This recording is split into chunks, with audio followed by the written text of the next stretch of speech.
So, let's go online. To ensure the participation of everyone, we will bring the most modern technologies to confirm Geoamerica's 2020 in October.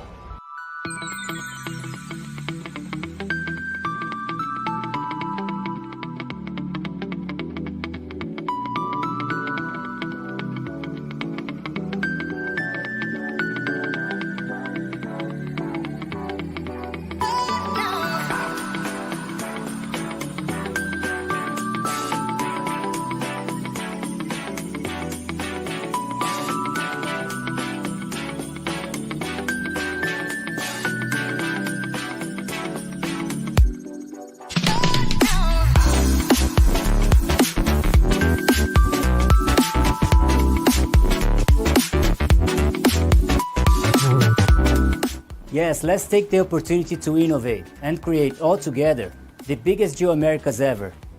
It will be awesome. We are looking forward to seeing you also there.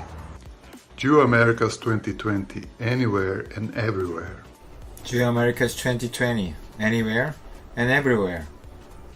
Geoamerica's 2020, anywhere and everywhere. Geoamerica's 2020, anywhere and everywhere.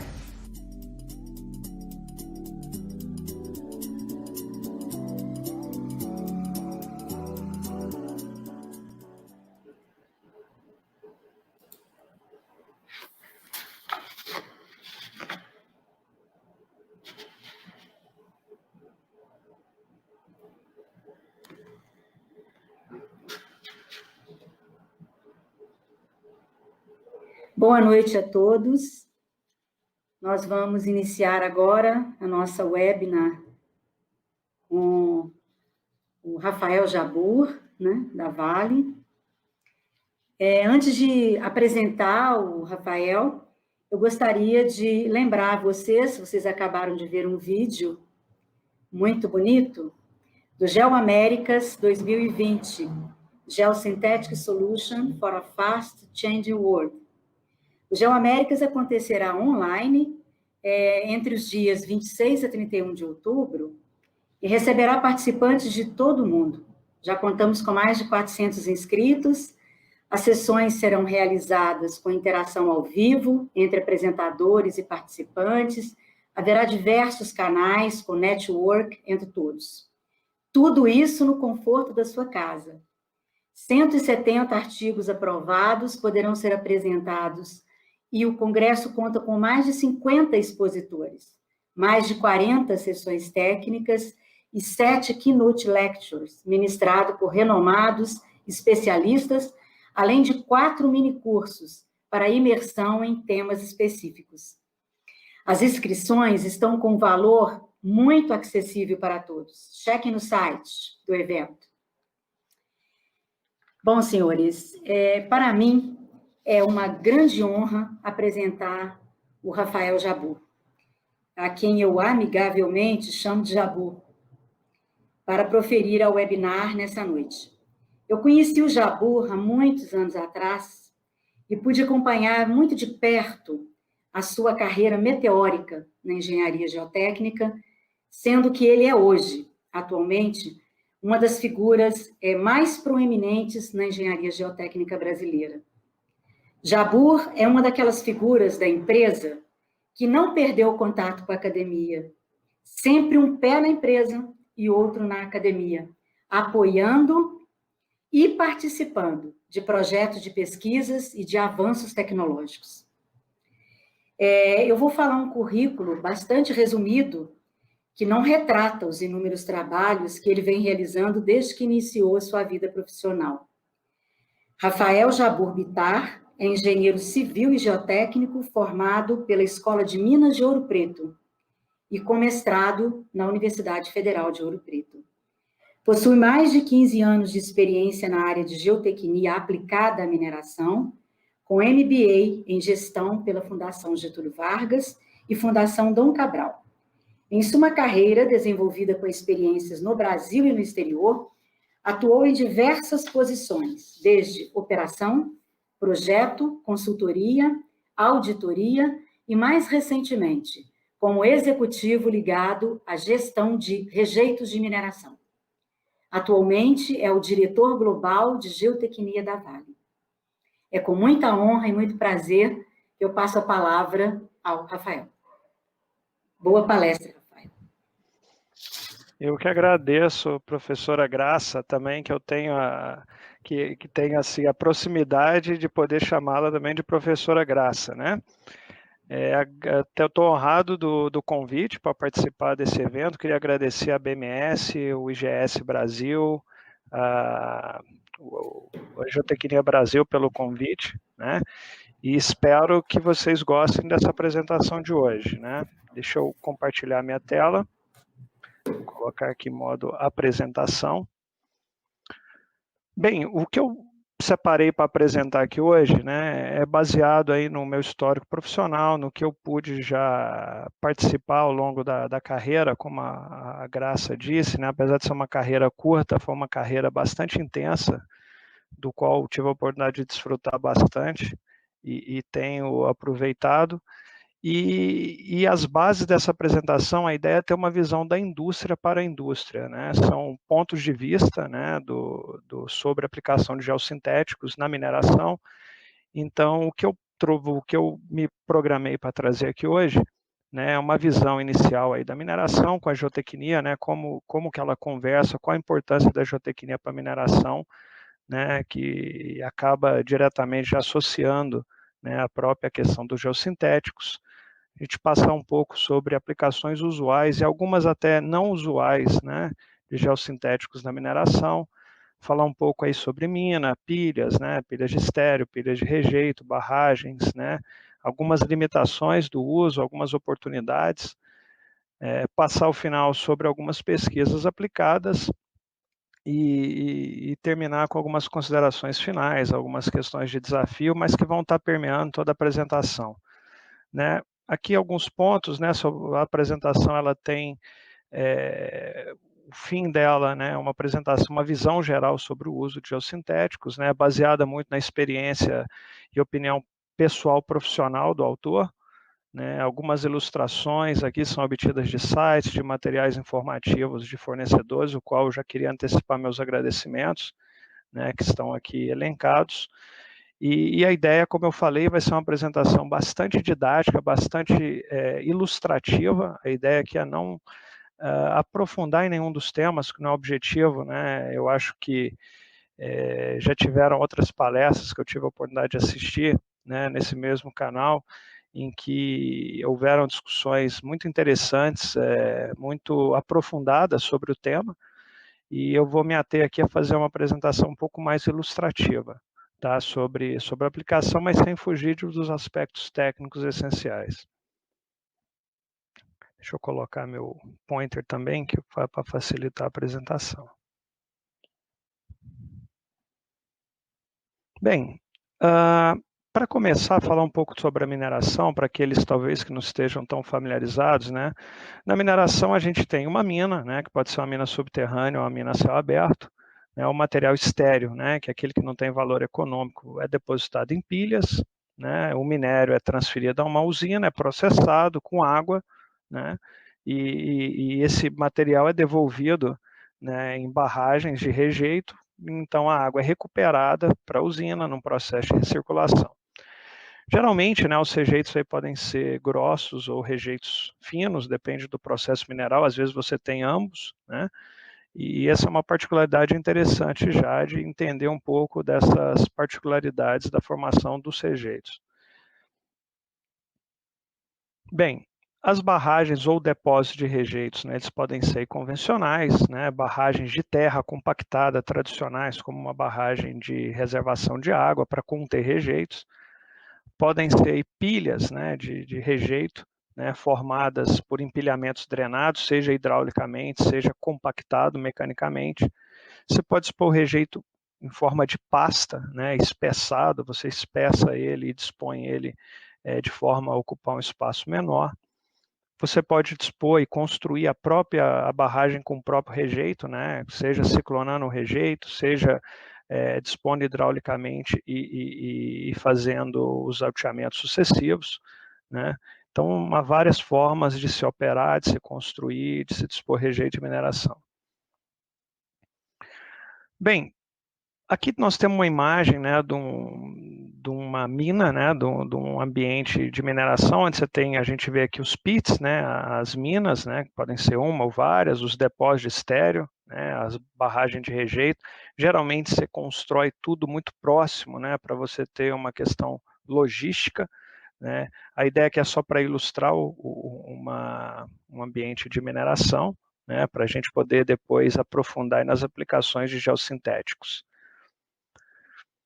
Bem, ainda sobre os conceitos básicos, né, o ciclo de vida aí de um empreendimento mineiro, ele começa lá na exploração, né, na geologia, né, ele passa aí por os estudos de engenharia, de pré-viabilidade, né, depois estudos de viabilidade, você vai evoluindo no conhecimento, vai fazendo mais sondagem, depois você define pela implantação do projeto, né, depois você passa a operá-lo, depois você fecha e depois você monitora pós-fechamento. Se a gente for ver aqui as oportunidades aí de uso, né, eles começam ali na implantação, em várias frentes possíveis, né, dependendo da característica do projeto, né, e vão passando aí pela operação, e um grande consumidor, talvez um futuro grande consumidor de geossintéticos, seja o próprio fechamento, né, de empreendimento de mineração, especialmente aqueles que têm características de geração de potenciais contaminantes, como os depósitos minerais polimetálicos, né, que exigem aí coberturas e controle de fechamento, às vezes mais rigorosos. A tendência mundial que a gente tem visto, tá, de maneira geral, uma tendência mundial no aumento no uso de geossintéticos na mineração, justamente porque grandes empreendimentos começaram a fechar, grandes minas ao redor do mundo, né? Então tem sido aí um grande gatilho para o uso, né? As próprias questões ambientais, principalmente aí na formação de reservatórios impermeabilizados, né, com geomembrana, também é um grande consumidor. Bem, passando aqui para a essência da apresentação de hoje, né? Vamos começar pela mina, né? Quais são as potenciais oportunidades aí de uso, né, dos geossintéticos dentro do ambiente de mina? Para mim, o primeiro deles, né, seria aí no reforço e melhoria de pavimento, né, que vocês estão vendo aqui. Depois eu vou passar um pouco por algum deles aqui para dar exemplos um pouco mais detalhados, tá? Drenagem de mina e controle de erosões, né? A gente vê uma mina aqui, o sucesso de uma operação de mina, principalmente no período chuvoso, é uma boa drenagem de mina, né? Uma drenagem eficiente e pavimentos com qualidade, com competência para recuperarem rápido, né? A gente trabalha geralmente com equipamentos de grande porte e a capacidade de suporte é um item-chave, né, para a performance da mina. Muros reforçados, né, na execução de britagem, geralmente praticamente toda mina você tem uma britagem primária muito próxima à mina, né? Aqui a gente vê até uma foto de uma britagem aqui, justamente para você receber um minério e levá-lo para a mina. Geralmente esses muros são muros reforçados, né, com parede quase vertical, em que você encaixa toda a estrutura mecânica da britagem. E outro uso também bastante comum é a proteção contra a queda de blocos, né, em que você usa aí geossintéticos, né, materiais aí, em malhas com aço, para poder evitar o carregamento aí de blocos, né, e não atrapalhar e criar um ambiente mais seguro para quem está operando aqui nas partes baixas, jusante aí da barreira. Bem, sobre a melhoria de pavimentos, alguns exemplos interessantes, né? Esse aqui é um exemplo de uma aplicação em uma mina subterrânea, né? Isso acontece muito quando você detona, às vezes, os realces da mina, você acaba ficando com áreas com buracos, né, que desprendeu um pedaço de rocha. Então, você trabalhar com esse preenchimento, né, geralmente se faz só com concreto, mas você trabalhar com concreto mais geocélula, mais um elemento aí de distribuição de tensões, você acaba tendo uma capacidade de suporte maior, né, para os equipamentos também, que são equipamentos, apesar de ser equipamentos, aqui é só um equipamento pequeno, mas mesmo no ambiente subterrâneo você trabalha com caminhões, né, que trafegam dentro dos realces, então você tem uma capacidade de suporte adequada, é uma aplicação interessante. Outro caso aqui, né, também com geocélulas, né, principalmente em países aí que tem ciclos de neve e derretimento, né, você, se não tiver uma boa capacidade de fundação dos seus acessos, você acaba penalizado muito na época de derretimento da neve, né, nos primeiros meses aí do derretimento. Então, também no Brasil, que é um país que chove muito, né, a gente vê várias minas aqui no Brasil que quando está chovendo, ela para a mina.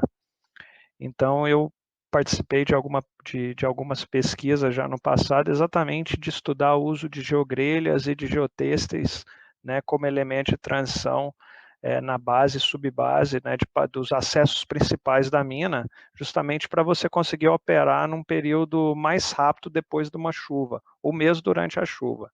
Tá? Então, é um ponto que eu acho que é uma boa oportunidade de uso e pouco explorado até certo ponto. Só o próximo slide. Bem, outra aplicação muito interessante é para drenagem de mina.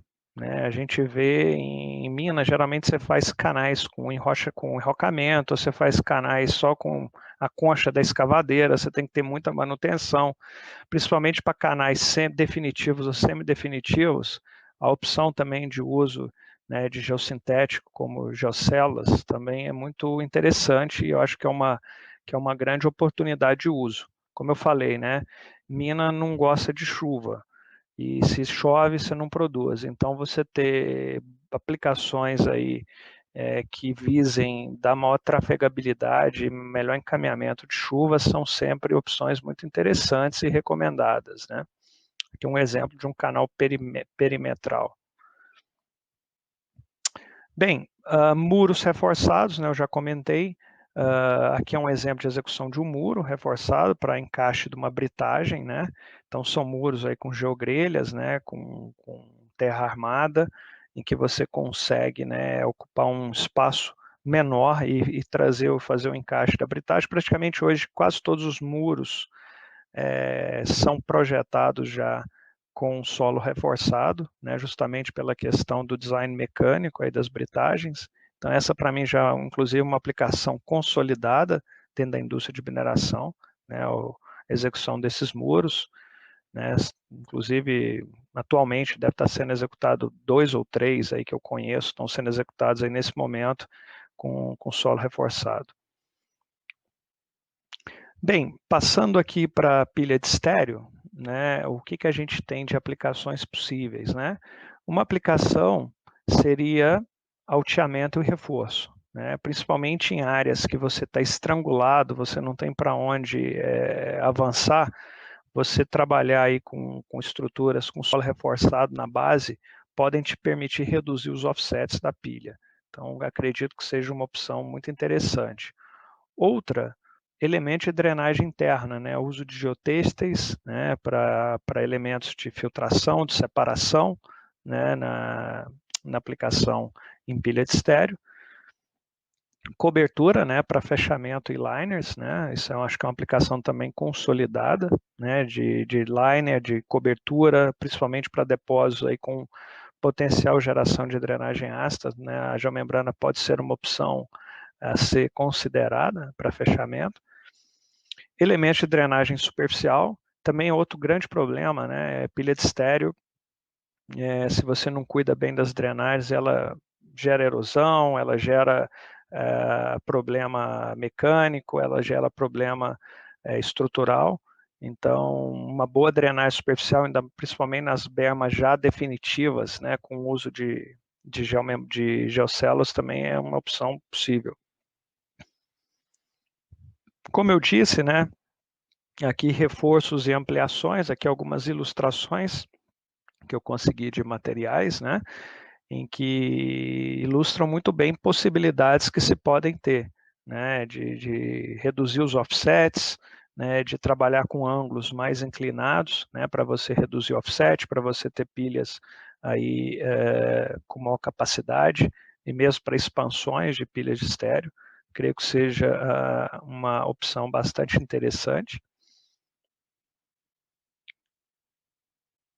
Bem, para quem não conhece, né, conceito de solo reforçado, eu gostei muito dessa ilustração, ela mostra bem o que é um solo reforçado. Eu, particularmente, tinha uma dificuldade de entender isso no começo, né, como que o solo é reforçado. Então, aqui é um solo sem uma geogrelha, né, um material sem a geogrelha, né, aqui ele trespassado com geogrelha, né, e você vê a capacidade de suporte do material com as geogrelhas, né. Acho que esse exemplo aqui é muito ilustrativo e mostra todo o potencial que tem da geogrelha, né, para o uso. Seja para pilha de estéreo, depois eu vou comentar um pouco mais, seja para pilhas de minério, né, que você tenha, às vezes, pilhas com necessidade de reforçar a base da pilha, né, que você tem algumas limitações, você pode pensar em utilizar também. Outra opção que eu comentei, né, é o uso aí para drenagem interna e controle de erosão, né, aqui drenagem interna, né, o uso aí desses geocompostos drenantes, principalmente para pilhas, né, que tem uma maior permeabilidade, você pode vir a utilizar aí, né, elementos geocompostos drenantes, né, aqui uma ilustração, né, de como que ele funciona. O uso aí também, né, de malhas para controle de erosão, para controle de poeira, né, em alguns casos. Aqui um exemplo também de acabamento, né, de pilha de estéreo. Como eu falei, pilha de estéreo, o grande objetivo é você diminuir a manutenção dela. Se você diminui a manutenção dela, a chance de você não ter problema é muito grande. Então, sempre que você puder já ir fechando e fazendo os taludes definitivos e cuidando e eventualmente aplicando soluções que sejam mais caras, mas que te deem menos manutenção, quando você faz um trade-off do custo de manutenção ao longo do tempo para soluções que você gaste mais um pouco e tenha menos manutenção, faz muito sentido em muitos casos, principalmente pela grande extensão dessas pilhas. Um ponto que eu quis chamar a atenção para aqui também, né, são aí aplicações dentro da geotecnia ambiental, né, principalmente para depósitos com potencial de geração de drenagem ácida, né. Para quem não conhece e não está tão familiarizado, algumas rochas, né, algumas minerações de polimetálico, elas podem ter materiais que vão para os depósitos, ou que vão para as barragens, que podem gerar drenagem ácida, que nada mais é uma reação com o oxigênio e com a água, né, em que ela gera um efluente com pH baixo. Então aqui a gente vê um exemplo aqui de drenagem ácida, né, e que traz uma complicação um pouco maior para você fechar essa estrutura, né, no final dela. Você não vai simplesmente colocar uma superfície, né, uma cobertura que a gente chama de reclamation cover, né, uma cobertura simplesmente para você revegetar a área. Você tem que fazer com que o oxigênio não entre e com que a água não entre, ou que isso reduza muito. Então, a opção de geomembrana passa a ser uma opção possível também, como é utilizada em alguns países, né? Outros países se usa o que a gente chama de coberturas store and release, coberturas como essa, que você armazena a água no período chuvoso, ela tem uma espessura maior, né? E você evapora no período seco, né? A grande limitação, às vezes, é você ter material suficiente adequado para a cobertura. Então, passa a ser competitivo você trabalhar também com coberturas sintéticas. A grande dificuldade das coberturas sintéticas é justamente a necessidade de você preparar os taludes, né, para você receber esse material. Né, você simplesmente colocar em cima uma geomembrana aqui não vai funcionar, você tem que preparar os taludes, você tem que regularizar para você depois instalar o seu liner. Aqui um exemplo, né, de fechamento de mina, como eu comentei, eu acho que vai ser um grande consumidor de geossintético no futuro, o tema de fechamento, né. Aqui um outro exemplo de um fechamento de mina, de uma mina da Guatemala, né, que a gente vê, né, o open pit, depois ela foi preenchida com rejeito filtrado, tem uns elementos geossintéticos nas interfaces, né, e aí depois você tem toda a parte de reabilitação, que já é uma foto mais recente. Então você reabilita o pit, né, com rejeito, mais alguma opção de geossintético, né? Então passa a ser aí uma opção interessante também, né, só para ilustrar alguns potenciais usos. Bem, com relação a como pensar, como você definir a sua estratégia de cobertura, né, isso passa muito pela avaliação em lisímetros, né, que são simulados, né, que você faz com o material, você simula aqui os ângulos, as diversas coberturas que você quer testar, e você avalia como que isso aqui performa ao longo do tempo. Inclusive, eu participei de uma pesquisa também junto à Universidade de Ouro Preto, há uns anos atrás, em que foram feitos vários lisímetros, se testou coberturas com geomembrana, sem geomembrana, sem nada, com uma cobertura vegetal, e aí você avalia a performance, né, da cobertura. Alguns tipos aí de liner, né, geralmente que você usa, né, geralmente você tem uma camada em cima do liner, né, de proteção, né, que é onde você coloca as drenagens superficiais, né, ou sistemas de drenagem que eventualmente sejam necessários, né, ou num sistema simples, né, só uma geomembrana, né, uma preparação aqui para a geomembrana e o material. Ou você trabalha, né, em sistemas mais complexos, um sistema duplo, onde você coloca no meio um sistema de detecção de vazamento. Então você tem uma geomembrana, um sistema de detecção de vazamento, uma outra geomembrana aqui. Sistemas mais complexos. Não é tão comum, tá, na mineração, principalmente na América Latina. No Canadá, nos Estados Unidos, tem algumas aplicações com liner duplo, mas se trabalha mais com liner simples e com camadas, né, de proteção overliner um pouco maior. Bem, algumas aí vantagens e desvantagens, né, das coberturas sintéticas. Essa tabelinha aqui foi tirada do Guard Guide, né, de drenagem ácida. Né, basicamente as vantagens, né, baixa permeabilidade, como nós comentamos, né, facilidade de instalação, né, resistência a questões químicas e de bactéria, né, que alguns solos, né, às vezes você acaba, inclusive, deixando ele susceptível à formiga, a formiga acaba criando caminhos, e isso acaba sendo um prejuízo à sua solução de fechamento. As desvantagens, né, da solução sintética, né, o alto custo. Isso tem variado muito com o tempo, né, talvez quando isso aqui foi preparado o custo era um, hoje o custo é outro, né, hoje hoje você tem muito mais restrição em material de empréstimo para fazer com cobertura natural, o que traz muitas vezes o uso de materiais sintéticos não como uma alternativa, mas muitas vezes como uma única opção, principalmente para grandes áreas, né, impactadas, né.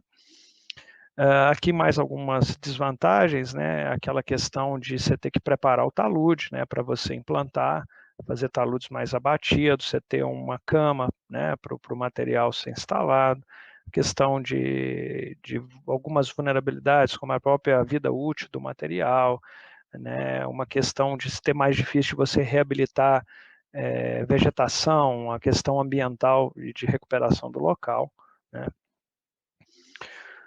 Bem, passando aqui para as barragens, então nós já comentamos sobre as pilhas, né, sobre as minas, vamos falar um pouco aqui das barragens, né. Uma aplicação interessante que eu já vi e quando eu vi eu falei, pô, isso pode ser utilizado mais vezes, é a questão de alteamento, você fazer o alteamento final, né, principalmente às vezes um alteamento para controle de cheia, né, um alteamento talvez simplesmente para você adequar uma estrutura a uma condição hidráulica nova, mas você fazer alteamento com solo reforçado. Você usar como elemento de drenagem interna, né, já comentamos, acaba sendo uma opção quando você não tem materiais disponíveis, não tem areia aqui próximo, não tem materiais suficientes para fazer todo o meu efeito de transição, então pode ser uma aplicação possível. Cobertura, né, para fechamento, do mesmo jeito que você fecha uma pilha, você tem que fechar uma barragem, né, também, então é uma opção. E elementos de drenagem interna, como eu falei, isso aqui vale tanto para a pilha quanto para a barragem, né, elementos de drenagem interna, de drenagem superficial com geossintéticos. Aqui alguns exemplos, né, de alteamento aí de barragens, né, com materiais geossintéticos. Esse aqui é um exemplo de um alteamento com gabião, né, que você faz alguns metros, aí, 3, 4 a 5 metros aí, alteando a barragem, né, com material pedregulhoso e metálico, né, que são as gaiolas, né. Você acaba tendo a oportunidade de ganhar espaço onde você não consegue, você consegue fazer alteamentos maiores, porque você acaba fazendo com um ângulo maior aqui na face e a jusante. Né? Aqui o uso de geogrelha também, né? Entrelaçada, mas é uma opção interessante. Outra, né, aquela ilustração que eu comentei, né? Então, um alteamento de barragem com solo reforçado, né? Acho que é uma opção possível, interessante, né? Nós estamos até estudando uma barragem nossa, um possível alteamento com solo reforçado, justamente como um critério de retenção, né? Então, pode ser uma opção possível. Muitas vezes, quando você tem limitação, se eu tivesse que altear essa barragem, eu teria que altear toda ela que é jusante, né? Você teria que fazer desmatamento, teria que puxar tudo isso aqui, eliminar toda a estrutura definitiva, talvez como último alteamento, né? Seja uma opção muito interessante. Outra aplicação muito comum, talvez o maior consumidor aí dentro da mineração, seja as geomembranas, né? Principalmente, como eu falei, nas minerações de polimetálicos, né? Bem, quando a gente fala de geomembrana, ponto-chave é a preparação da fundação para você colocar a geomembrana. Eu sempre falo que geomembrana, muitas vezes, se a gente não tem um controle de qualidade, é o dinheiro que você rasga ele. Se você instalou uma geomembrana, não fez um bom controle de qualidade, aquilo ali não funciona, né? Alguns milhões do custo de uma barragem de rejeito, por exemplo, uma barragem revestida, talvez o custo da geomembrana seja aí 40%, 50% do custo total da barragem. Então, se você não tem um bom controle de qualidade, que seria, sei lá, 1% do custo, né, para você fazer um bom controle de qualidade, uma boa engenharia, né, você acaba queimando 50% do custo. Então, controle de qualidade é chave e precisa de ser consciente, né, o controle, fazer verificações cruzadas, terceira parte acompanhando. Quanto mais controle você tiver na qualidade da geomembrana, mais segurança você vai ter, menos problema futuro. Alguns exemplos, né, como eu falei, muitas vezes você vai instalar geomembrana em áreas de vale, né, você provavelmente vai enfrentar bloco, vai enfrentar pedra, você tem que gastar e preparar o teu subleito para instalar, né, as geomembranas. É essencial o controle de qualidade e a preparação, né, da área para instalação aí da geomembrana. Bem, ainda com relação à geomembrana, não é tão usual no Brasil. Alguns sistemas de rejeitos de mineração têm, que são sistemas de detecção de vazamento, né? Você já projeta ele, né, com um sistema em que você tem um material drenante no meio, entre duas geomembranas, em que, se há alguma falha, você consegue capturar essa água, medir e ver qual célula sua que está com problema. Geralmente, pela minha experiência, a maioria dos danos em geomembrana são na instalação, né? Geralmente os danos são de instalação, são problemas de controle de qualidade, é uma solda mal feita, né? A maioria dos problemas estão ali. Então, se você tem uma boa instalação, você diminui muito a tua chance. E mesmo assim, também projetar com sistemas de detecção é uma boa prática também, principalmente em sistemas onde você precisa de ter uma confiança muito alta no revestimento, quando você não tem uma barreira secundária. Porque em alguns casos você pode ter, por exemplo, uma barreira argilosa, né, grande, espessa, né, o seu aquífero está localizado a vários metros de profundidade, então você tem uma menor probabilidade, né, daquele problema na geomembrana te causar um problema, uma consequência final elevada. Alguns métodos, né, que você, depois mesmo de instalada, você pode acompanhar e checar, né, é o uso aí de métodos geoelétricos, né, para detecção de vazamentos pós-instalação, né, que você passa uma corrente, consegue ver se você tem furos, aí você consegue abrir. Aqui é uma geomembrana que está coberta por um layer de proteção, você passa isso aqui por cima, identifica onde está o problema e faz o reparo, né. Bem, Ainda em barragens, né, alguns outros usos, né, por exemplo, esse é um caso em que a seção original era uma seção, né, com septo argiloso, camadas de transição areia, né, as transições granulométricas até o enrocamento da face jusante.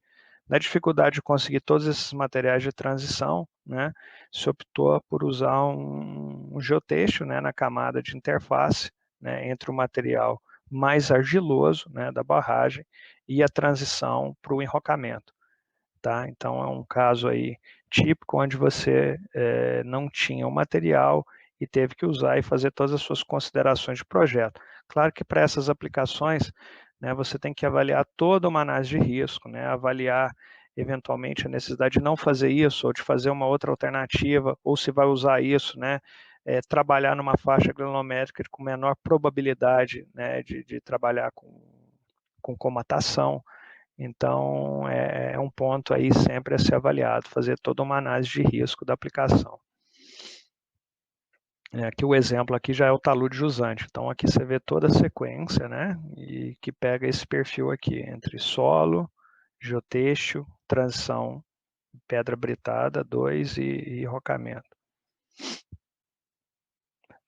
Alguns outros exemplos, né, muito comum em barragem de rejeito, você usar finger drain, né, que são essas trincheiras drenantes, né, para você suportar a drenagem de barragens, principalmente construída com rejeito, né. Eu vou comentar um pouco mais à frente, mas é sempre importante você nunca colocar o rejeito direto no geotexto, né. A boa prática pede sempre para você tentar fazer um envelope de areia complementar, ou de outro material. Aqui é um exemplo, é um material, um outro rejeito bem grosso, mais grosso que esse, em que você faz uma transição, né, uma proteção redundante ao geotexto, tá? Outras aplicações, talvez não tão convencionais, né, mas a execução aí de elementos de drenagem para vertedores. Isso aqui é um vertedouro, né, acaba sendo um ponto da água entrar aqui, então você acaba usando um geotexto para trabalhar a turbidez, a retenção de finos, né. Tem uma certa dificuldade que é a questão de garantir a resistência, né, os danos possíveis, né, da pedra no geotexto. Então você acaba tendo que usar um geotexto um pouco mais resistente, mas são aplicações que você pode ver e encontrar na mineração, principalmente aí na mineração de bauxita, com rejeitos finos. Outra aplicação interessante, isso aqui é uma aplicação no Peru, né, em que você cria, né, aqui era a balsa de recirculação de água, ficava muito próxima ao muro principal.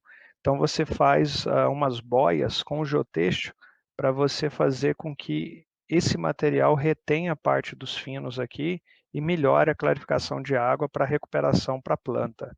Tá? Então é uma aplicação que eu já vi também fora do Brasil e que eu acho que pode ser interessante também, né, para você trabalhar com uma água recuperada de melhor qualidade, principalmente quando você tem um rejeito que tem uma maior dificuldade, um reservatório que tem menor tempo de residência, né, e que isso aí seja um ponto de dificuldade. Algumas considerações aí sobre o uso de geotêxteis, né, como eu comentei, né, sempre o uso de geotexto deve ser visto com muito cuidado para o uso em mineração. A mineração ela costuma ser um uso muito bruto, né? Não se tem muitas vezes o cuidado que se tem numa obra de terraplanagem tradicional, né? Outra coisa são os efluentes. Muitas vezes você não trabalha com água, você trabalha com uma água, né, que muitas vezes tem uma carga de íons mais alta, que tem uma carga química alta, né? Então é sempre recomendado, quando você trabalhar com geotexto e mineração, principalmente para funções mais importantes, você fazer ensaios de filtração com o próprio efluente daquela barragem, né? Dado todas essas particularidades que eu comentei. O ideal é você não usar geotexto onde você não pode acessar. Então, por exemplo, se é um filtro vertical de uma barragem de terra, mais difícil de acessar, né, tem uma responsabilidade muito alta, né? Existem várias discussões sobre isso na indústria, você vai pegar vários papers aí discutindo isso, considerações do ICO sobre o uso de geotêxtil em barragens, né? Sempre esse cuidado, porque muitas vezes são obras de alto risco. Então, você às vezes adotar um material que você tem dúvidas sobre a performance dele de longo termo, pode ser um ponto importante aí decisório, né? Outra recomendação que eu comentei, né, é você trabalhar com material de transição, né, com areia, né, ou um outro rejeito mais grosseiro, né, nessa capa e não deixar o rejeito, né, vir diretamente em contato.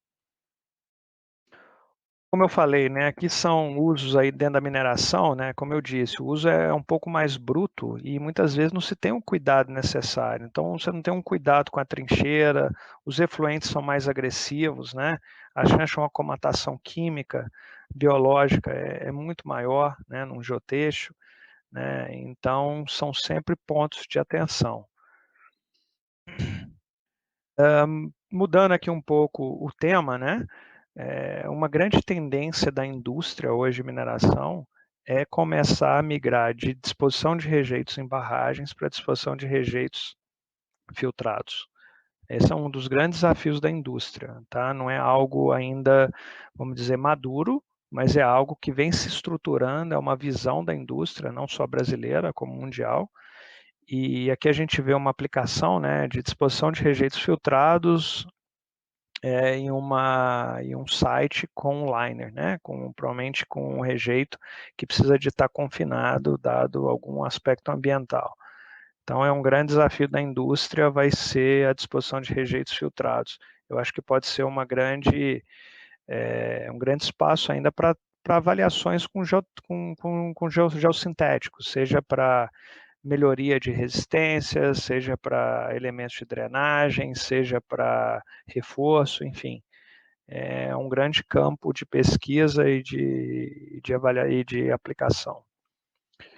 Entretanto, como eu falei, né, quando a gente trabalhar com rejeito filtrado, você tem aí são fotos aqui de projetos que eu já participei, né, problemas potenciais com poeira, com erosões, né, com compactação em período chuvoso.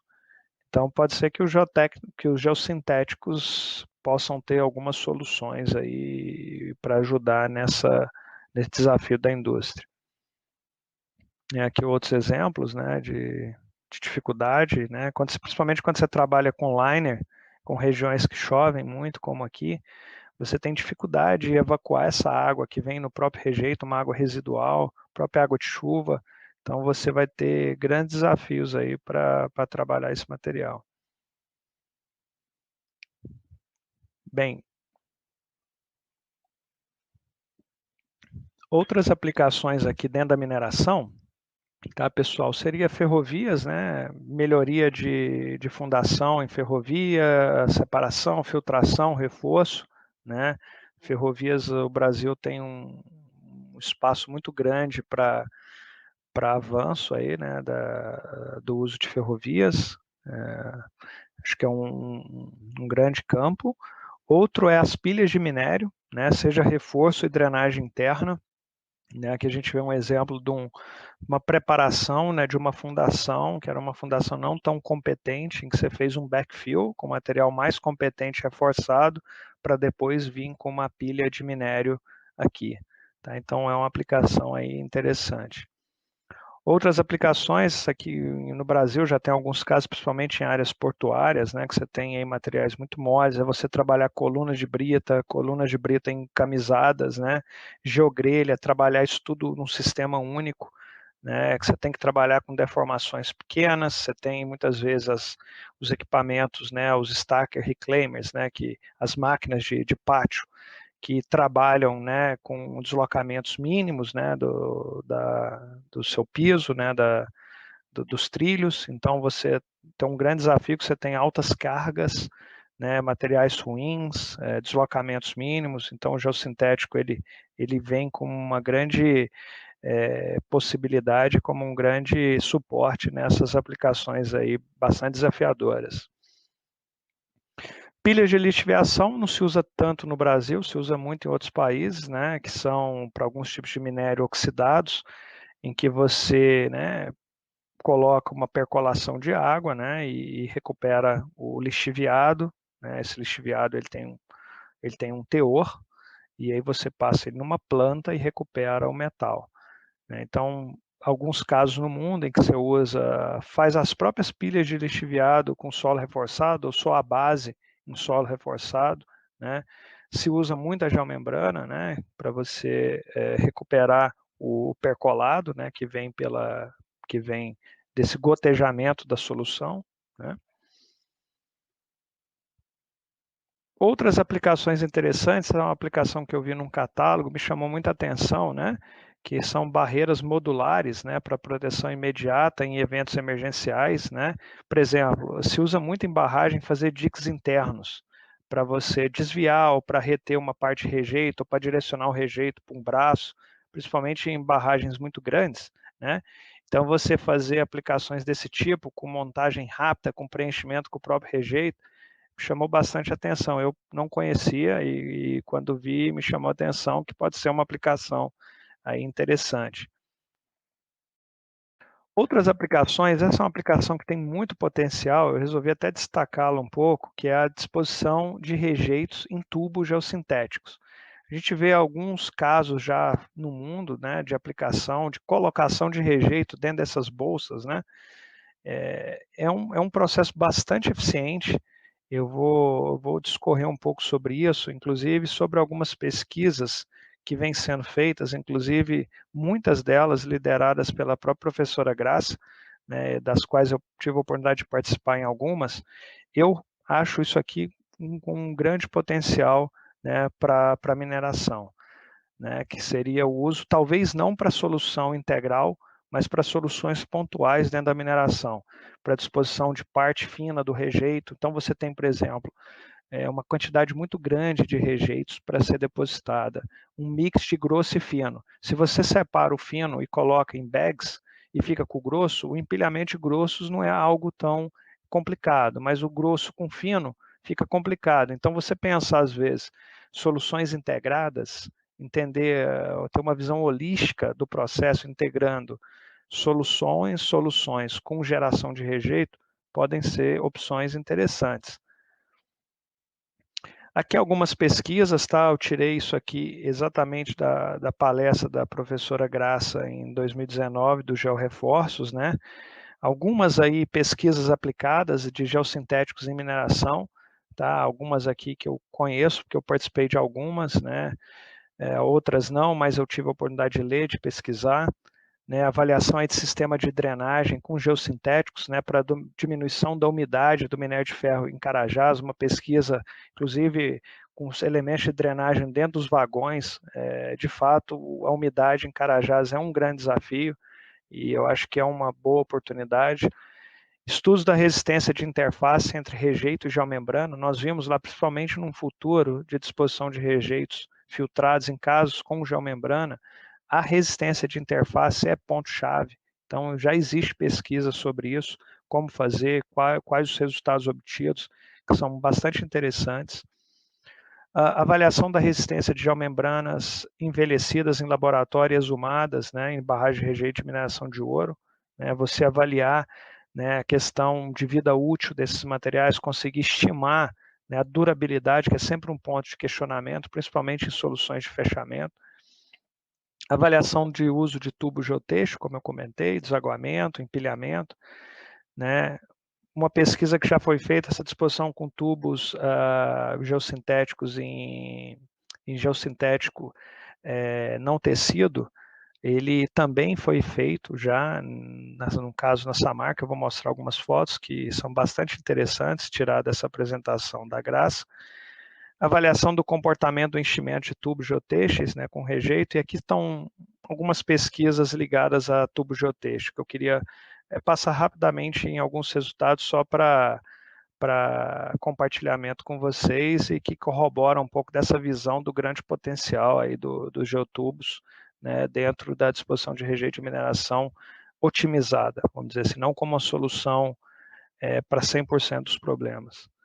Aqui são fotos, né, também dessa apresentação, né, com geotubos que foram enchidos há cerca de 6, 7 anos atrás, né, na Samarco, com rejeito de minério de ferro, né, geotubos, tubos geossintéticos com geotexto não tecido, né. A gente vê aqui algumas evidências, né, algumas deformações foram vistas, torção dos tubos, né, vegetação nasceu, né, recuperou bem, integrou-se à área, interessante alguns dos resultados. Foi retirado o rejeito, isso aqui, pessoal, são o rejeito dentro do tubo, né? A amostra deformada do rejeito dentro do tubo. Muitas vezes você consegue densidades muito altas, talvez em alguns casos maiores que a própria densidade numa disposição hidráulica convencional numa barragem, justamente pelo efeito de drenagem integral do material, em todas as direções, né? A questão da segregação, inclusive dentro do tubo, a segregação hidráulica, interessante. Esse aqui já é o projeto que eu comentei, né? Foi um projeto de pesquisa que fizemos juntos, né? Que eu comecei, depois não fui até o final, foi feito pela UFMG, junto à Yamana, né? E depois junto a Bril Gold. Então, isso aqui é um depósito de rejeito, né? Em fazenda brasileiro. E foi se estudar uma área teste, né, para poder dispor rejeito em tubo geossintético. Então aqui vocês veem o experimento que foi feito, foi um projeto piloto, né, um experimento de empilhamento de tubos, né, a Laís fez essa pesquisa, né, aqui está todo o arranjo, né, dos tubos, né, foi feito 3, 2, 1, né, na verdade em 3 camadas, né, para justamente eu ver a capacidade de empilhamento do material. Foi feita uma área piloto, testar toda a parte de construtibilidade, operação, a parte de floculação, que era um ponto importante de ocorrer, recuperação de água, enfim. Foi um teste em escala industrial. Aqui a área teste, né, foi montada, né, aqui foi montada pela Alonda, tá? Destacar também isso, tá? Os créditos da Alonda que montou essa área teste para pesquisa. Todo aqui o layer, né, a fundação, o tanque, né, o rejeito chegava aqui, né.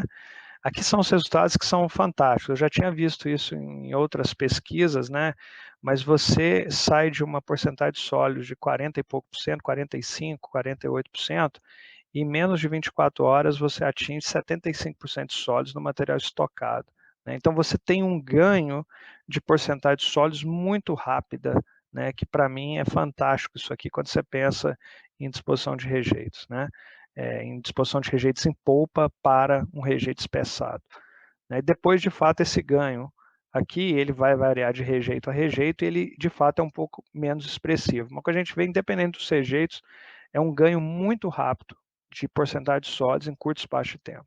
Isso é fantástico. Aqui algumas áreas, aqui a primeira camada do experimento, né, só para vocês verem, né, que é toda a área lá da praia, né, onde foi feito.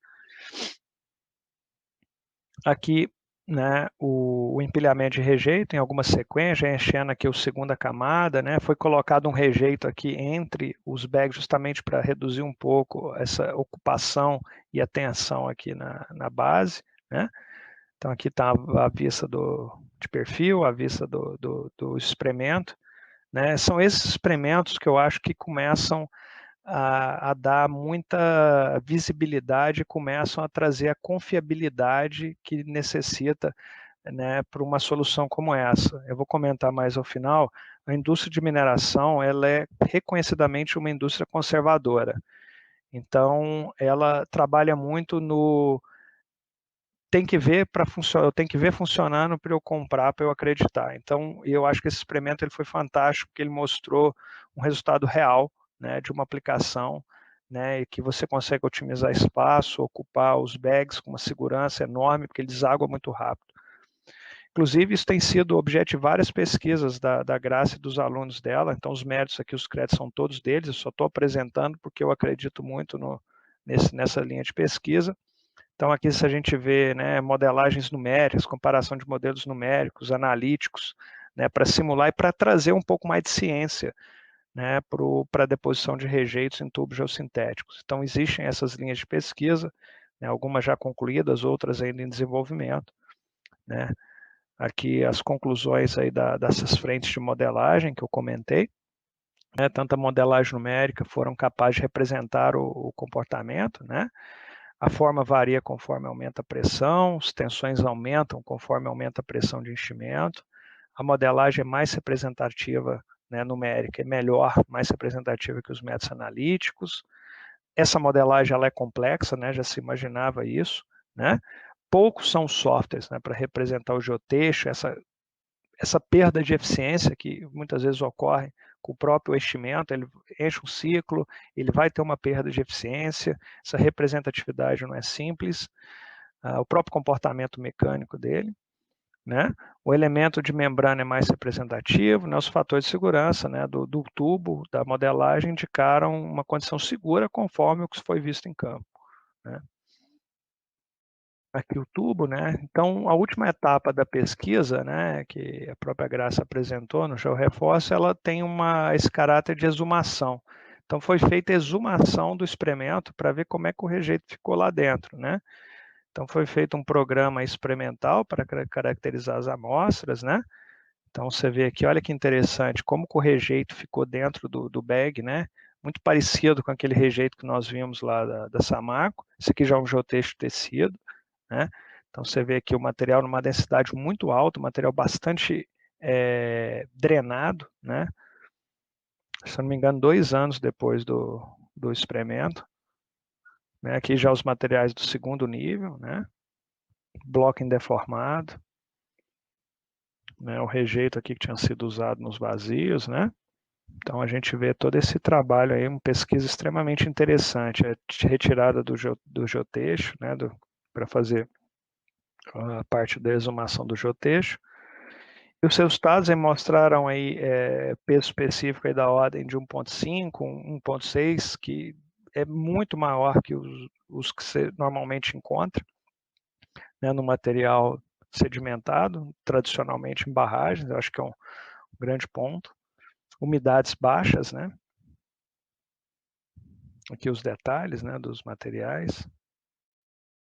Os resultados aí permitiram, com exumação, mostra que a consolidação ocorreu de forma efetiva. Os valores obtidos mostram que o teor de sólidos após 2 anos chega a 90%, né, muito alto.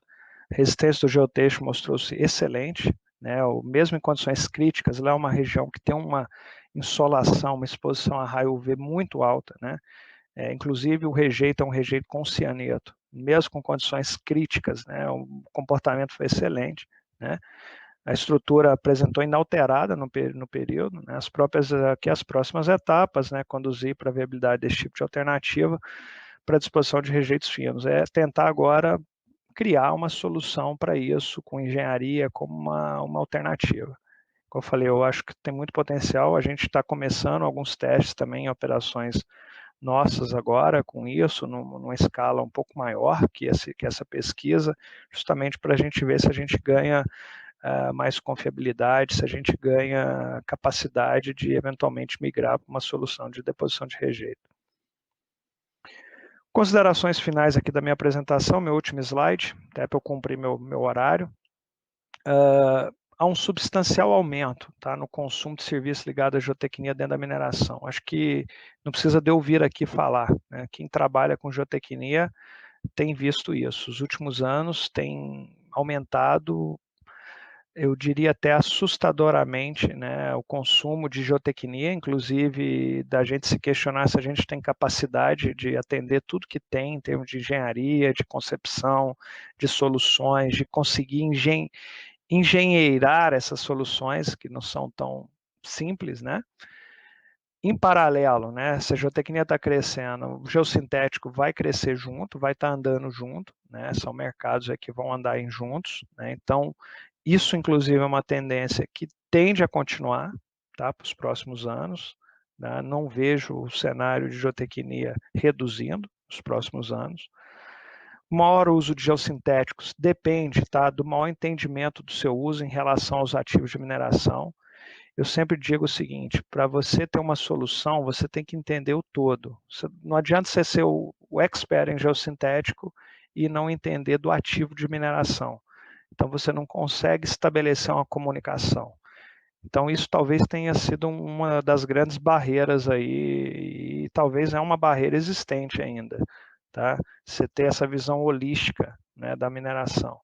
Espero que com essa apresentação aqui seja talvez um ponto assim de apoio, né, para ter um pouco mais dessa visão integrada, né, dos potenciais.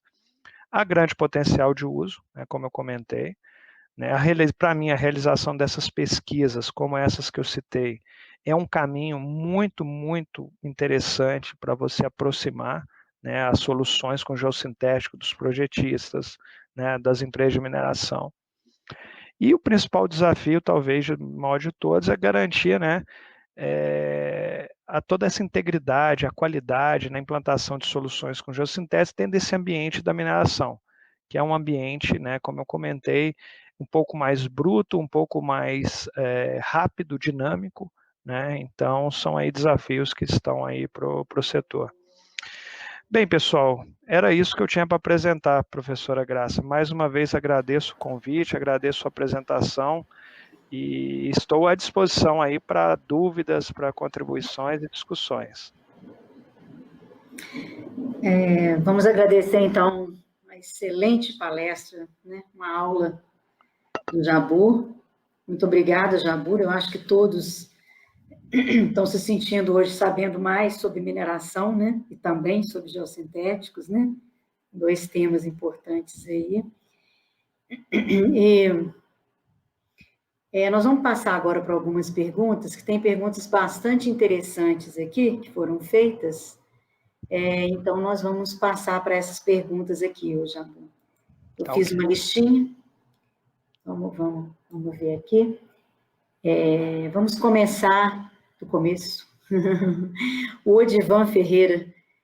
O Odivan, ele nos fez uma pergunta aqui sobre alguma aplicação de reforços via geossintéticos empregando apenas máquinas não tripuladas? Imagino que haja casos que isso seja necessário.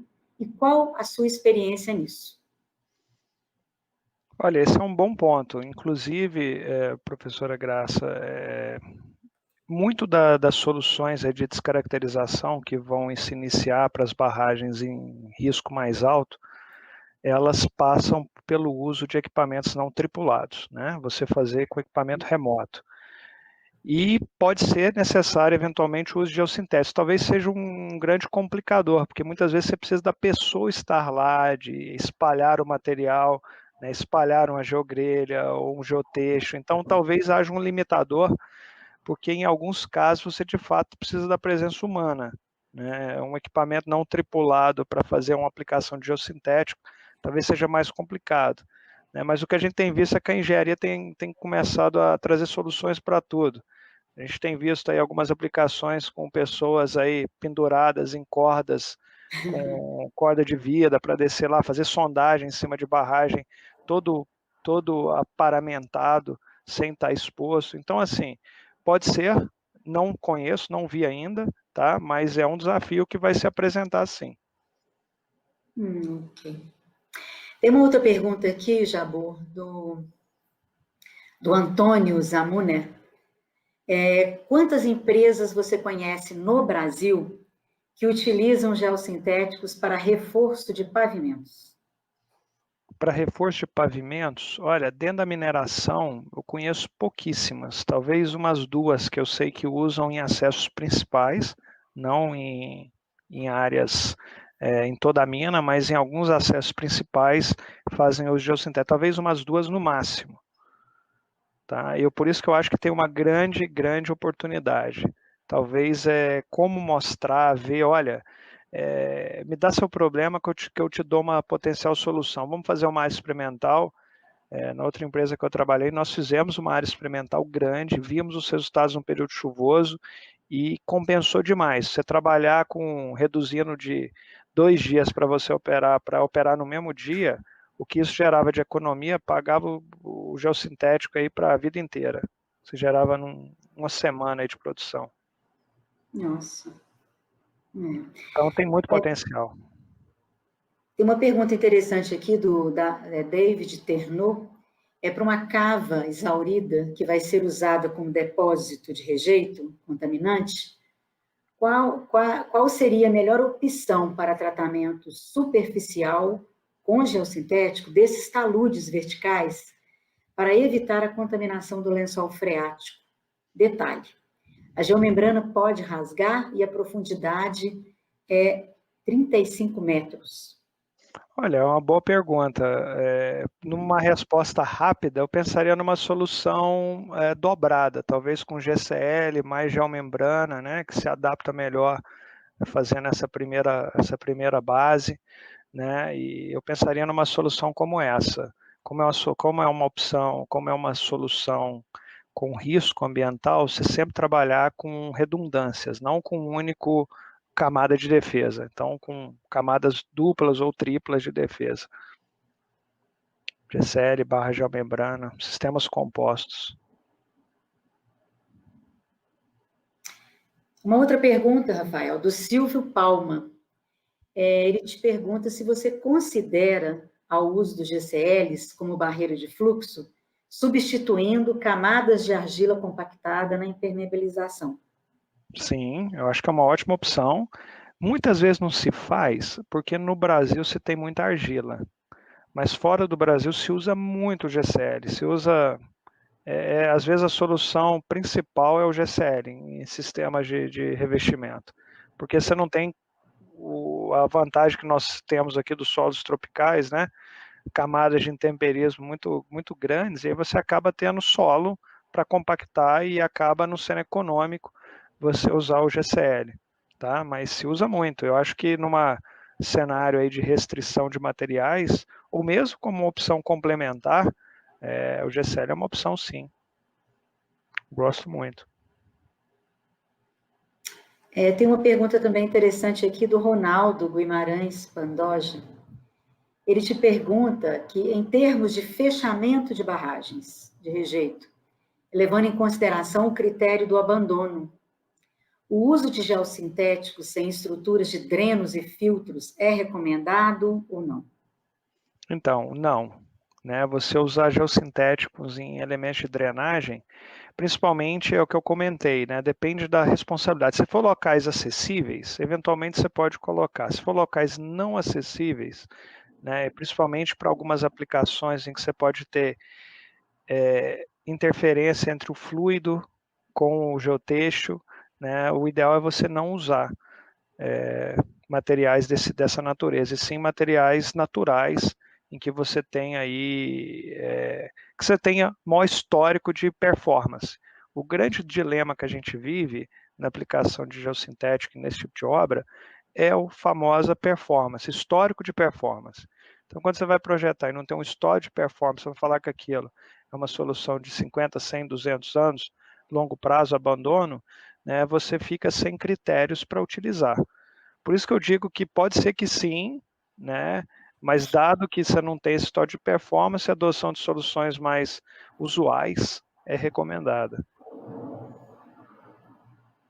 Ok. O Everton Fonseca traz a seguinte pergunta para você. Quais foram os principais problemas, se é que houve, observados após as aplicações de geossintéticos? Como tais problemas foram resolvidos? Olha, depende do tipo de geossintético. Eu vou falar de geomembrana. Os principais problemas iniciais de geomembrana são os danos de instalação. É você não ter uma base bem feita, é você ter rolamento de pedra, é você ter dificuldades aí, principalmente no Brasil, que tem ciclos aí de chuva muito bem definidos, né? Você tem, às vezes, áreas de aplicação muito grandes, você acaba entrando em algum período, você não consegue, às vezes, levar a contento a separação das áreas, né? O desafio de você implantar grandes áreas em curto espaço de tempo, manter a qualidade. Geralmente a gente resolve isso aqui, aumentando muito a redundância no controle de qualidade. Você tem o cara que faz o controle, você tem uma terceira parte que vai lá e checa e te emite um parecer independente. Você faz, agora é muito comum, né, nessas aplicações de maior responsabilidade, fazer ensaios em certificadoras internacionais dos produtos, né? Você já vai comprar o produto, você já vai enviar para os laboratórios certificados e faz uma avaliação externa independente. Então, você trabalha no controle de qualidade. Em geotexto, né, o que a gente vê muito, principalmente em aplicações de interface, em separação, infiltração, é o uso sem uma camada adequada, muitas vezes funcionamento, furo no geotexto, né? O que a gente faz muito também é o controle de qualidade e também, às vezes, você fazer uma transição com material um pouco mais fino para evitar esse funcionamento, adotar um geotexto um pouco mais resistente.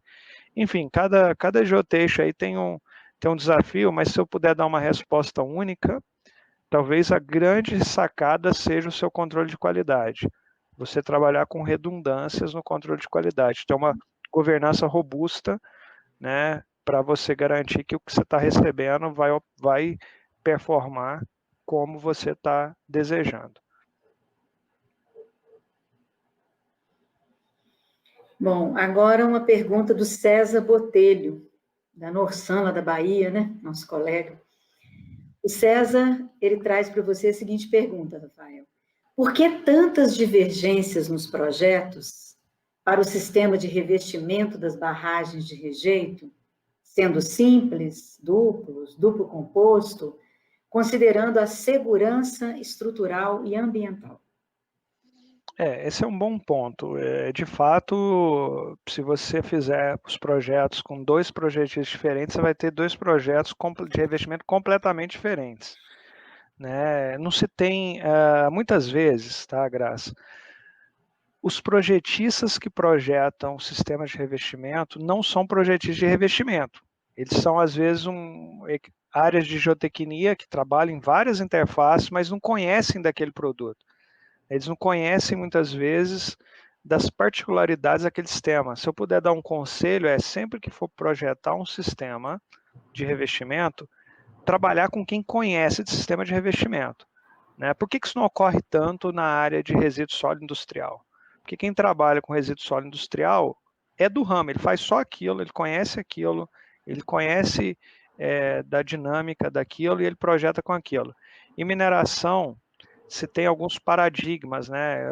Muitas vezes, não, eu uso esse é o meu projeto, é isso aqui que eu vou usar. Você não tem, muitas vezes, comparativos, e aí você acaba adotando o que você já usou em outra empresa, mesmo que aquilo ali não seja a melhor prática. Você fala, não, aquele usou isso, eu vou usar isso, vamos projetar com isso. Por isso que a gente vê sempre aquele design padrão, 1,5 milímetro, né, e se aplica, e aquela aplicação, né, com uma base, às vezes um geotexto, algumas áreas, enfim. Mas para mim o grande ponto passa por isso, não ter critérios bem estabelecidos e você às vezes não ter o apoio de quem de fato entende da solução de revestimento, que é bastante especializado. Eu, quando comecei a me aprofundar um pouco nesse mundo, porque trabalhava muito com barragem revestida, esse é um mundo bastante especializado.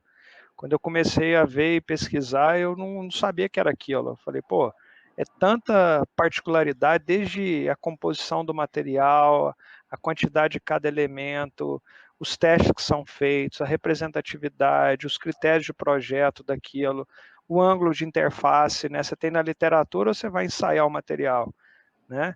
Então, muitas vezes, o que você está na literatura te dá uma coisa, o que você ensaia é outra totalmente diferente, você está usando ranhura, não está... Enfim, a mensagem aqui é que isso é um mundo especializado. Não é um mundo que você vai resolver de qualquer jeito num projeto simplificado. É um mundo muito particular. Muito particular. Realmente eu concordo com isso. O Alexandre Schuller, ele te parabeniza pela apresentação e ele traz a seguinte dúvida. Para o caso do uso de geotubos, o tubos, né?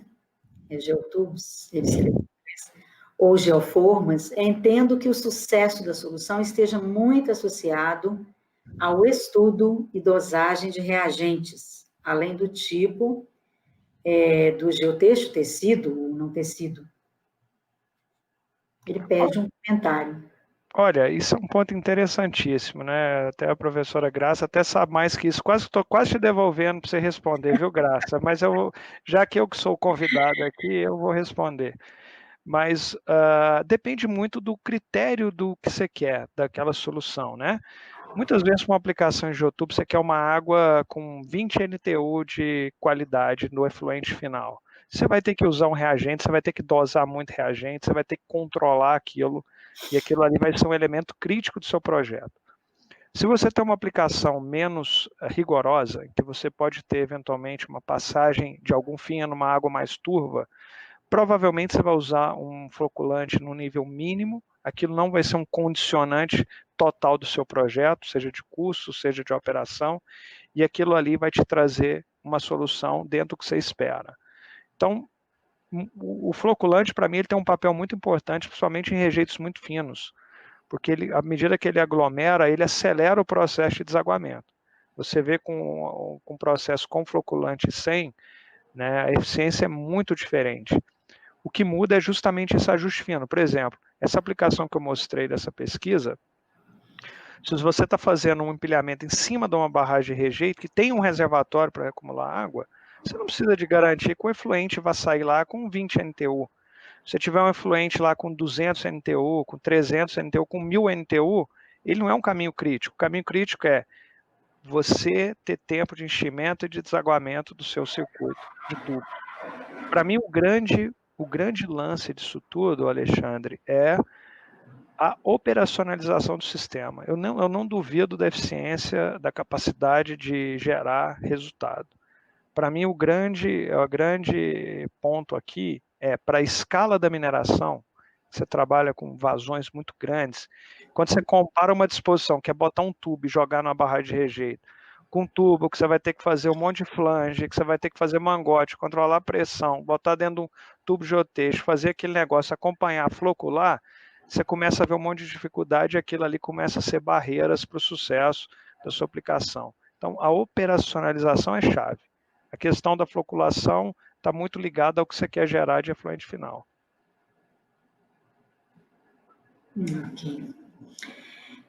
O Ronaldo, ele traz aqui uma questão interessante também.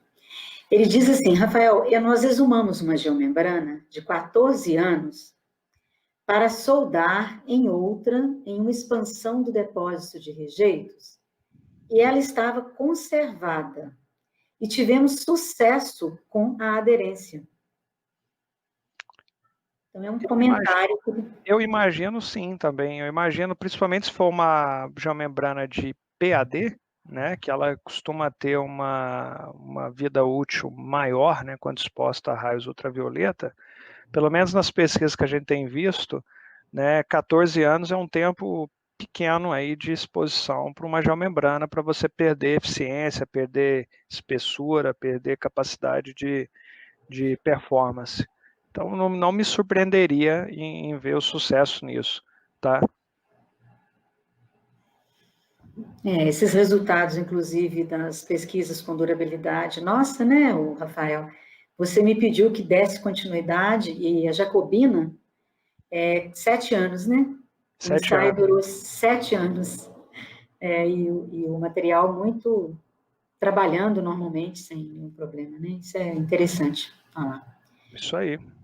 Acho que Né? tem aquele caso também, né, professora, do uma geomembrana de mais de 20 anos, né? Uma que tinha em fazenda brasileira também foi exumada. Fazenda, foi. Só que era, inclusive, uma PVC, né? Que era uma PVC. Foi então, mesmo. Bom, deixa eu ver se tem mais alguma outra aqui. Um comentário aqui do Vitor, que eu acho interessante até a gente colocar em público, né? Ele fala que certamente a sua apresentação é um marco para os atores do setor de geossintéticos. É muito interessante podermos entender as dores dos reais problemas, né, de cada área de aplicação, e ele te agradece, né? O presidente do chapter brasileiro, né, da EGS, o Vitor. Eu que agradeço a oportunidade de poder compartilhar um pouco disso, né? E a gente está sempre aberto. Eu gosto muito da área, eu acredito na indústria como uma indústria aplicada, com fundamento, com ciência. Eu acho que a gente vai longe. Tem muito espaço. É verdade. Bom, a Raisla Gomes, ela te pergunta como que atualmente você vê o mercado de monitoramento pós-instalação dos geossintéticos e funcionamento das obras de mineração. Como tem sido feito na prática?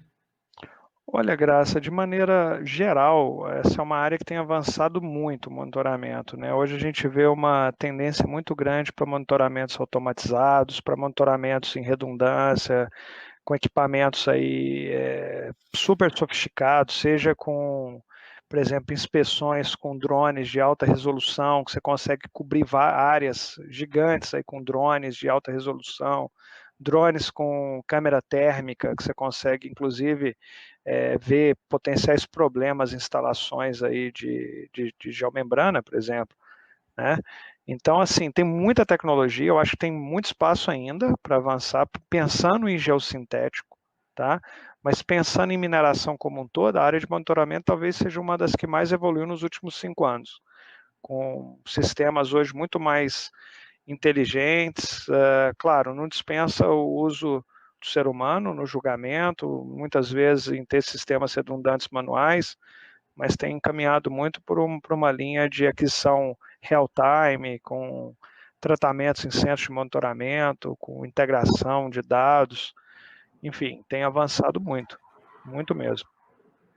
E eu acho que vai continuar avançando. Talvez algumas dessas aplicações, como eu falei, com esses drones de alta resolução para aplicações em geomembrana, ou, enfim, aproveitar as tecnologias que têm aparecido aí. Ótimo. Tem uma pergunta aqui do Júlio Zambrano. Para uma grande mineradora como a Vale, faz sentido ter uma especificação corporativa de compra de geossintéticos para manter padrões mínimos de qualidade para diferentes situações de uso? Eu acho que sim, talvez não padrões mínimos de especificação, mas padrões de contratação. O que você tem que ter minimamente de informação, de comparação, né, e, enfim, de ter mínimos requisitos para a contratação. Eu acho que faz todo sentido. A gente está desenvolvendo agora, dentro de uma área corporativa, né, padrões globais para várias áreas da geotecnia, como investigações geológico-técnica, como ensaios, como análises geotécnicas, como requisitos mínimos de construção, de operação, e eu vou dar uma atenção especial a esse assunto que eu acho que vale a pena sim. Você ter requisitos mínimos, sim, dos materiais ou de avaliações que você tem que ter daquele material, tanto para aquisição quanto para implementação, quanto para instalação. Né, essa questão de governança, de redundâncias, né, na outra empresa que eu trabalhava, a gente tinha isso bem escrito, o que seriam requisitos mínimos, né, como, por exemplo, ensaios no laboratório A e B, né, do material, amostras aleatórias, né, fiscalização, mais acompanhamento técnico de obra, mais uma terceira parte técnica avaliando, enfim. Acho que faz sentido sim, eu vou aceitar bem a sugestão, faz todo sentido. Ótimo. Tem uma pergunta também, Rafael, do Douglas Ribeiro Oliveira, sobre a interface geossintético-solo. A partir de qual inclinação de taludes é recomendado o uso de geomembranas texturizadas e se existe uma orientação normativa ou técnica no exterior? Não tem boas práticas, tá? Se usa muito no exterior taludes 1:4, a 1:3. Eu já vi 1:3. Vi em alguns casos fora 1:2,5, mas já com geomembrana texturizada, mas aí você tinha uma dificuldade de preparar o lastro. Então, taludes aí entre 1:3 e 1:4. É o que a gente tem visto como boa prática. Eu desconheço algum guideline ou algo que especifique isso, né? Isso vai depender muito do tipo de material também, mas até para um bom controle de qualidade, o que a gente tem visto é taludes nessa faixa. Talvez 1 para 3, um limite superior, né? E 1 para 4, um limite mais abrandado aí para facilitar a instalação. Tem uma mensagem aqui do nosso colega lá de Juiz de Fora, o Guilherme Soldati. Ele está te parabenizando pela apresentação, e ele fala que é muito bom quando um profissional experiente compartilha seus conhecimentos com os outros. Ele dá também parabéns à IGS Brasil, à BMS, à Geotecnia Brasil. É um colega nosso lá de Juiz de Fora. Obrigado. O Leonardo Rezende, ele coloca para você ainda, Rafael, como você vislumbra a utilização de geossintéticos, principalmente em função da sua vida útil, em projetos de reforços de barragem de rejeito com restrição de offset? Então, igual eu falei, eu acho que o reforço, sim, ele é uma opção interessante, principalmente que o geossintético não vai estar exposto, né? Então, a degradação. Você está monitorando a estrutura, você tem como acompanhar a performance, né? Talvez não trabalhar com alteamentos muito altos, né, no começo, justamente até para a gente não ter... Eu sempre digo, como eu falei, a mineração é indústria conservadora. Não só a mineração, a própria geotecnia, quando você olha, né? Você não vê barragens reforçadas muito altas, ou reforço sempre nessa faixa aí de 3, 5, 7 metros.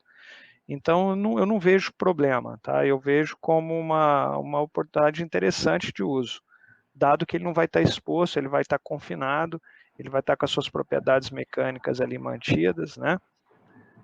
Com possibilidade mínima de estar perdendo isso com o tempo, é o que a gente espera. Por isso que é importante criar o histórico, criar performance. Quando você tem histórico de performance de estrutura, isso dá muita tranquilidade para quem vai projetar e para quem vai comprar.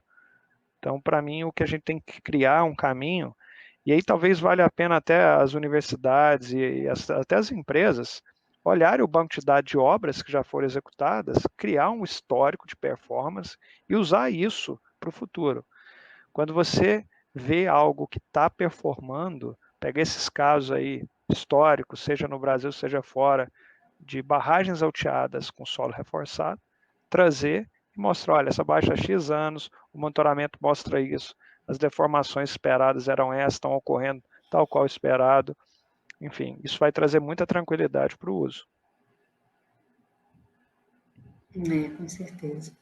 O professor Marcos Massal Futai, ele te parabeniza, né, pela palestra, e ele faz a seguinte pergunta.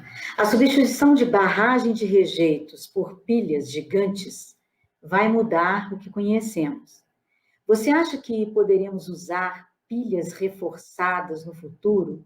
Eu tenho uma preocupação em ter pilhas de 300 metros, por exemplo. É um ponto importante mesmo, esse é um ponto que a gente está procurando endereçar, essas pilhas muito altas, né? Você pode ter uma particularidade que é a potencial quebra de grão do rejeito. Então, um material que eventualmente você compactou, ele está num comportamento supostamente dilatante, ele pode vir a ser um material contrátil pela quebra de grão, né? Pela própria saturação da base, né? Eventualmente, se não tem um bom projeto de drenar. Então, são obras, de fato, que necessitam ser bem engenheiradas, né? Você trabalhar bem uma zona estrutural, eventualmente pensando até se faz sentido trabalhar com material reforçado estruturalmente. Eu acho que é um grande campo aí para pesquisa também. Fazer pilhas experimentais, instrumentar, né? E sobre esse aspecto principal da altura, esse a gente vem estudando ele, inclusive estudando fazer ensaios trexiais aí a tensões de confinamento muito, muito altas, né, para poder justamente entender esse comportamento aí a altas tensões do rejeito.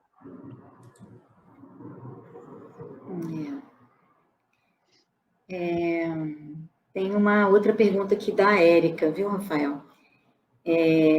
Ela fala que tem uma dúvida quanto à influência da geomembrana no estudo de dam break. Ela agiliza o escoamento do material? Olha, esse é um bom ponto. Se a gente for analisar, né, Graça, o ângulo de interface, muitas vezes, do rejeito com a geomembrana é maior do que o ângulo de interface do rejeito com o solo natural. Pelo menos para alguns exemplos. Não estou dizendo para os que eu conheço. Né, justamente para alguns rejeitos grossos, em que você tem esse atrito, os ângulos de atrito de interface são maiores do que os ângulos de interface com o próprio solo. Então, eventualmente, não deveria ter, principalmente porque essa interface ela exerce uma certa influência. Se você fizer uma simulação, né, dam break, você tem que simular e levando em consideração esse atrito, né? Em teoria, isso não seria um caminho crítico para isso ser pior do que uma situação sem geomembrana. Tá? Pelo menos. Ela pergunta se está sendo considerado nos estudos. Dos que eu vi, não. Justamente por ter esse ângulo de atrito maior. Dos que eu conheço, o dam break ele não enxerga a geomembrana. Bom, Wilson Miola, ele está perguntando aqui quantos projetos de pilhas de rejeito filtrado com base revestida ou reforço existem no Brasil, se você sabe a respeito disso. Olha, eu acho que no Brasil, pilha de rejeito, talvez 1 ou 2 projetos de rejeito filtrado empilhados no norte, que eu sei que tem, né, com rejeito filtrado e geomembrana. Mas são poucos no Brasil. Sei que no Peru tem alguns também, mas no Brasil não conheço tantos. Talvez esses do norte, do Pará. Ok. Bom, tenho outras perguntas aqui, eu estou vendo que está chegando mais perguntas. Nós temos um tempo aí, que me parece que já está no final, né? Gostaria de confirmar aí com o pessoal da Geotecnia Brasil, se pode continuar ou se já tem que paralisar.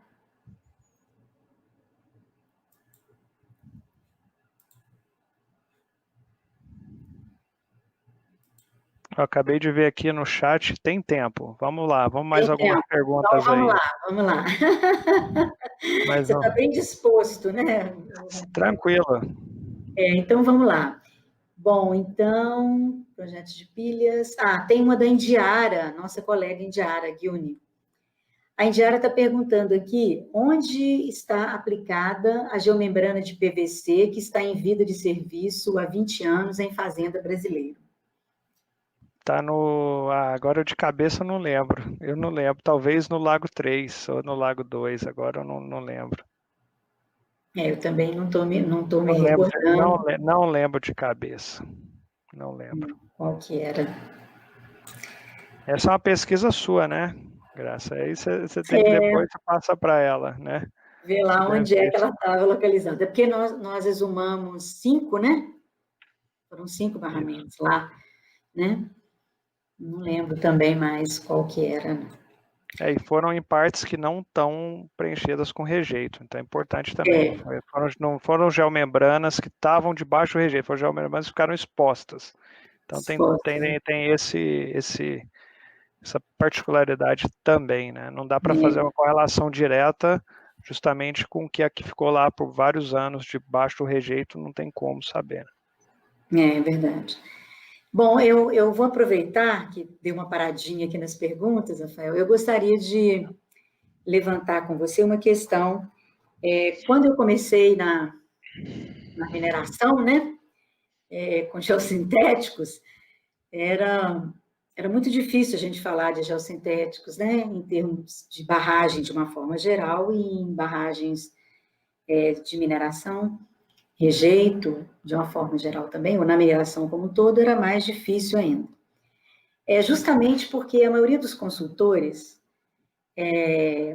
eles não confiavam de forma alguma em colocar nos seus projetos, né, o material geossintético, na época tendo em vista poucos estudos, obras mais novas, né, igual você falou, né, uma performance mais antiga, ela traz a credibilidade, né, até mesmo por isso que alguns de nós têm o hábito de exumar a obra, como é o meu caso, né?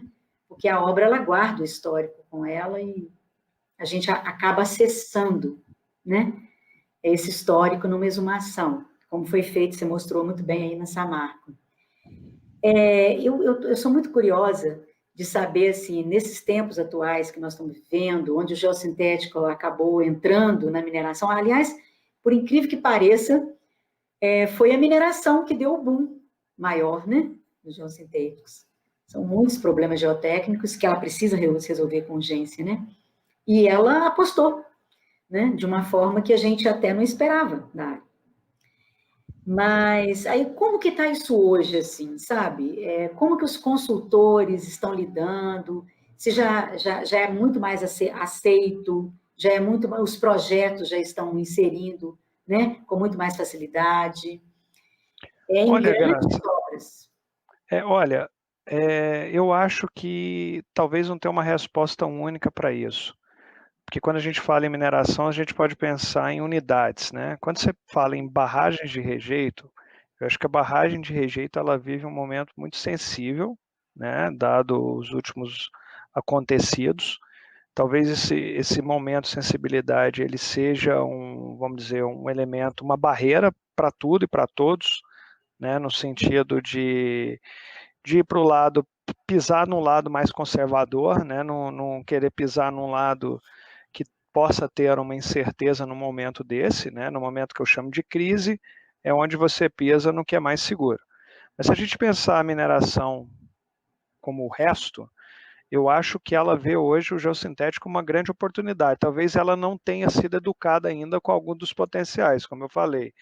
Né? Quando você olhar um potencial numa aplicação em mina, os muros reforçados. Hoje, qualquer muro que você for fazer numa mineração hoje, para uma alocação de uma planta, é reforçado. Não tem nem discussão mais. Você já vai ver qual fornecedor, mas não se discute mais a solução. Né? Quando você vai para uma solução de depósito de rejeito, que seja rejeito tradicional com polimetálico, você vai para um uso de geomembrana. Já são usos consolidados, que eu diria. O que precisa agora é talvez extrapolar um pouco mais esses usos, vamos dizer, que já estão consolidados, esperar um pouco essa crise, né, passar, né, essa crise de sensibilidade, segurança, de incerteza, para então talvez vir uma nova onda, né, onde se possa pesquisar, se possa usar casos históricos de outras aplicações, né, com todos os cuidados aí necessários, como eu falei, principalmente em barragem de rejeito, essas particularidades do efluente, da granulometria do material, né, o uso tem que ser bastante cuidadoso. Nesse sentido, Jabu, você acha que deveria se desenvolver novos tipos de geossintéticos mais apropriados para esse fator abrasivo, né, que tanto os rejeitos quanto os minérios têm, principalmente minério de ferro, né?